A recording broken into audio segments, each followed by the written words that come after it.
चाहे वो भाजपा वाले हो, चाहे वो राजद वाले हो, चाहे जदयू वाले हो, चाहे कांग्रेस वाले हो। तो आपसे मैं पूछना चाहता हूं कि आप लोगों ने के हाथ में जब जनता ने सत्ता की बागडोर संभाली तो बिहार को बीमारू राज का ठप्पा क्यों लग गया? यही तो इनका कहना है कि आज 78 साल के बाद बिहार में जो सरकारें आई और सरकारें गई, लेकिन किसी ने भी बिहार के लोगों को या बिहार को विकसित प्रदेश बनाने के लिए कोशिश नहीं किया। स्वराज कार्यक्रम था, प्रशांत किशोर जी आए हुए थे यहाँ पे, क्या कुछ रहा, क्या कुछ बातें हुई? देखिए, आज़ादी के बाद जो हमारे स्वतंत्रता सेनानियों ने जिस मकसद के लिए हमारे देश को आज़ाद कराया, हमारे राष्ट्रपिता महात्मा गांधी जी का सपना था कि जन स्वराज स्थापित हो हमारे देश में और हमारे देश के राज्यों में। लेकिन 78 साल बीतने के बाद भी आज जनता का राज, जनता का सुंदर राज, जन स्वराज स्थापित नहीं हुआ। इसी परिकल्पना को लेकर के जो बिहार आज हमारा प्लाइन का हब बना हुआ है, मजदूरों का फैक्ट्री बना हुआ है। बिहार की सबसे बड़ी समस्या बाढ़, नदी कटाव, बेरोजगारी, अशिक्षा, इन सब मुद्दों को लेकर के प्रशांत किशोर जी बिहार में एक विकल्प बनाने के लिए जन स्वराज अभियान के तहत आज 18 महीना से पैदल पदयात्रा कर रहे हैं। इसी कड़ी में आज सीमांचल कटिहार की धरती पर एक जनसंवाद के लिए पूर्णिया में आए थे। फिर उनका कार्यक्रम आज बरारी में हुआ। फिर आज शाम में कार्यक्रम आज नगर निगम के भवन टाउन हॉल में कटिहार में हुआ। और यहाँ से लोगों को जो जन स्वराज का अभियान का मकसद है और जो जन स्वराज बिहार में करना चाहती है, जो स्थापित करना चाहती है, उसी के लिए उन्होंने यहाँ के लोगों को जागरूक किया। जिस तरीके से अल्पसंख्यक समुदाय पे उनका फोकस है, कहीं ना कहीं ये आरोप लग रहा है कि भाजपा की बी टीम है। देखिए, अल्पसंख्यक समुदाय पर सिर्फ फोकस नहीं है, ये जाति, धर्म, परिवारवाद की राजनीति को दरकिनार करके एक अब लोगों से आग्रह कर रहे हैं कि आप अपने बच्चों के भविष्य को बनाने के लिए वोट दीजिए, आप शिक्षा के लिए वोट दीजिए, आप रोजगार के लिए वोट दीजिए, आप पलायन मुक्त बिहार बनाने के लिए वोट दीजिए, आप बेरोजगार मुक्त बिहार बनाने के लिए वोट दीजिए, आप अच्छी कानून व्यवस्था बिहार में हो इसके लिए वोट दीजिए, महिलाओं पे अत्याचार ना हो इसके लिए वोट दीजिए, और हमारा बिहार विकसित बिहार जो शीर्ष टॉप 10 राज्यों में इनकी गिनती हो इसके लिए वोट दीजिए। और जहां तक सवाल इनका माइनॉरिटी पर फोकस करने का है, मेरा कहना है कि इनका एक मिशन है जन स्वराज अभियान का, हमारे प्रशांत जी का, कि जिसकी जितनी आबादी उनको मिलेगी उतनी भागीदारी, और चाहे उनकी सरकार में हो, चाहे उनके पार्टी संगठन में हो, वो उनको लेके चल रहे हैं। किसी विशेष व्यक्ति की या विशेष समुदाय की यहाँ बात बिल्कुल जन स्वराज नहीं कर रही है।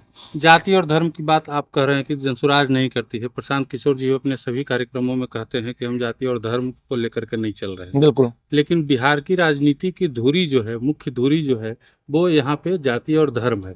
तो लगता है कि प्रशांत किशोर इसको तोड़ पाएंगे और सफल हो पाएंगे। बिल्कुल, यही तो इनका कहना है कि आज 78 साल के बाद बिहार में जो सरकारें आई और सरकारें गई, लेकिन किसी ने भी बिहार के लोगों को या बिहार को विकसित प्रदेश बनाने के लिए कोशिश नहीं किया। या बिहार आज गरीब क्यों है, बिहार के लोग आज पलायन क्यों कर रहे हैं, बिहार के लोग मजदूर क्यों है, इनकी गिनती आज बिहार एक गाली क्यों बन गया है, यही समझा रहे हैं ना। इनका कहना यह है कि आज तक हम लोगों ने सिर्फ जाति और धर्म के नाम पर वोट दिया। हमने किसी को हराने के लिए वोट दिया, किसी को जिताने के लिए वोट दिया। मुसलमानों ने भाजपा को हराने के लिए वोट दिया। आप किसी को हराने के लिए या किसी को जिताने के लिए वोट मत दीजिए। आप अपने बच्चों के भविष्य के लिए वोट दीजिए, आप शिक्षा के लिए वोट दीजिए, आप अच्छी स्वास्थ्य व्यवस्था के लिए वोट दीजिए, आप रोजगार के लिए वोट दीजिए, कल कारखाने फैक्ट्री आए इसके लिए वोट दीजिए, बाढ़ मुक्त बिहार हो, कटाव मुक्त बिहार हो इसके लिए वोट दीजिए, पलायन मुक्त बिहार हो इसके लिए वोट दीजिए। बात तो वही कर रहे हैं। आप जब तक जाति धर्म के बंधन को नहीं तोड़ेंगे, अपने अंदर का से जो आपके अंदर जो घुसा हुआ है डीएनए में जाति धर्म मजहब की राजनीति, उसको जब तक नहीं निकालेंगे तब तक बिहार गरीबी से नहीं निकल सकता है। आपको वोट देने का पैटर्न को बदलना पड़ेगा, वो समझा रहे हैं। बिहार की राजनीतिक संरचना जो है अभी वर्तमान में तमाम दल जो है एक दूसरे से गठबंधन करके चुनाव लड़ रहे हैं।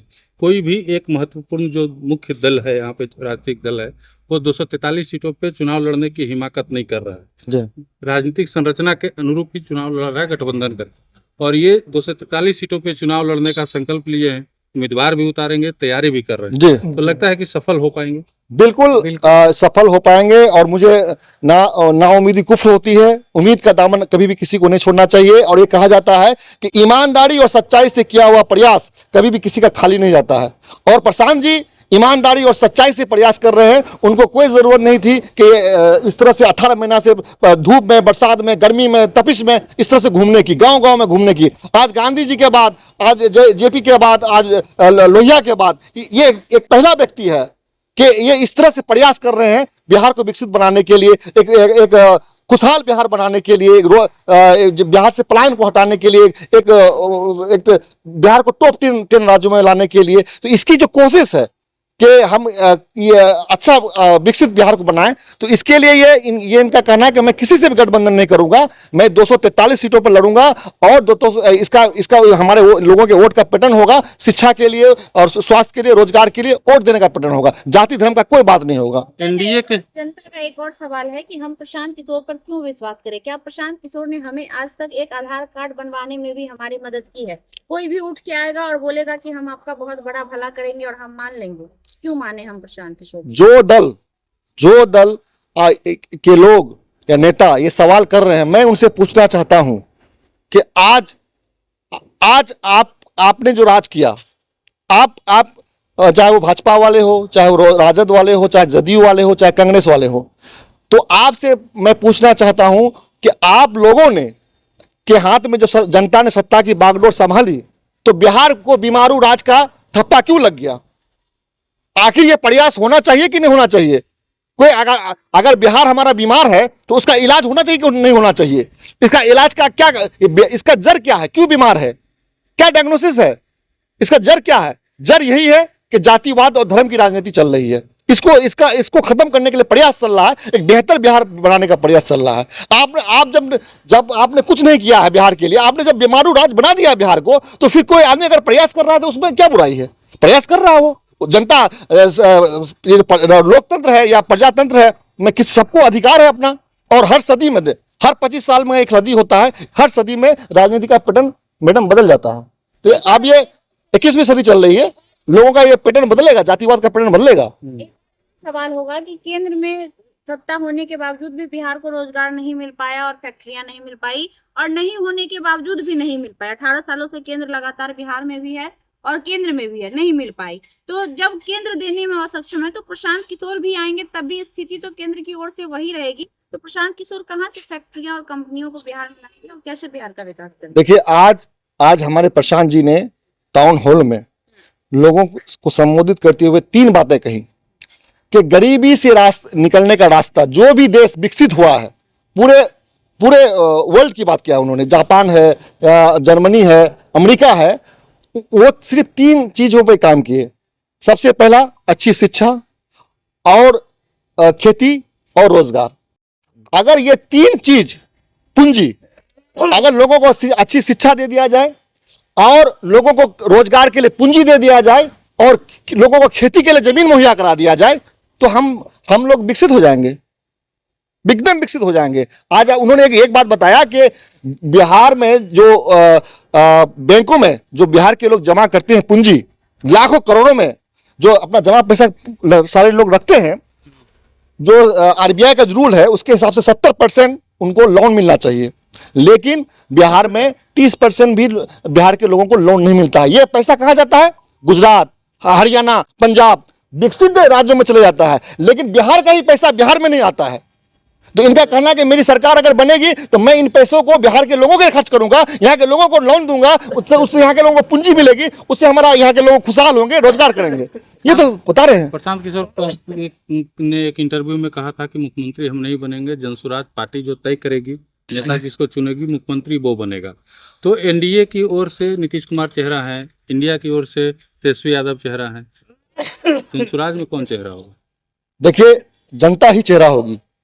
ये जनता जिसको चाहेगी वो चेहरा बनेंगे। प्रशांत किशोर एक मार्गदर्शक का भूमिका भी निभा रहे हैं और हमारे पार्टी 2 अक्टूबर को हमारी पार्टी बनने जा रही है। उसके बाद वहां पे तय होंगे कि इस दल का नेता कौन होंगे, लेकिन प्रशांत जी ने ये घोषणा कर दिया है कि दल का नेता प्रशांत जी नहीं होंगे। अब यहाँ वो लोग बैठ के तय करेंगे, जनता तय करेगी कि सही लोग सही सोच सामूहिक प्रयास। तो सही लोग सही सोच सामूहिक प्रयास हर समाज में है। उस वही सही लोग को सही सोच को जो है वो घर घर गांव गांव घूम खोज रहे हैं और खोज करके एक जगह बैठाएंगे और उसी में से नेता होंगे कोई। लोग ये भी कह रहे हैं कि प्रशांत किशोर एम्प्लॉय बना रहे हैं, कार्यकर्ता नहीं, पैसे देकर लोगों को हायर करते हैं और तब जाकर उन्हें अपना सदस्य बनाते हैं। नहीं, ये भीड़ जो आज आपने देखा मैडम, ये कोई पैसे दिए हुए भीड़ था। आज देखिए कि कोई पार्टी की रैली आती है, उसमें मुर्गा भात, गाड़ी फ्री, परिवहन फ्री, सब फ्री करके लोगों को बुलाया जाता है। लेकिन यहाँ जितने भी लोग आए हैं, हम लोग सब आए हैं यहाँ पे, कोई किसी को बुलाए नहीं आए हैं, सब लोग सोते आए हैं। बिहार का दर्द है इन लोगों को, बिहार की जो पलायन का दर्द है, मजदूरी का दर्द है। लोग विकसित बिहार देखना चाहते हैं, सुंदर बिहार देखना चाहते हैं, उसके लिए लोग जोड़ रहे हैं, एक प्रयास कर रहे हैं। ऐसी कोई बात नहीं, ये बिल्कुल अनर्थ ये है, बिल्कुल झूठा इल्जाम है इनके ऊपर। मेरा नाम डॉक्टर एम आर है, मैं अभी जिला सचिव हूँ जन स्वराज पार्टी कटिहार का।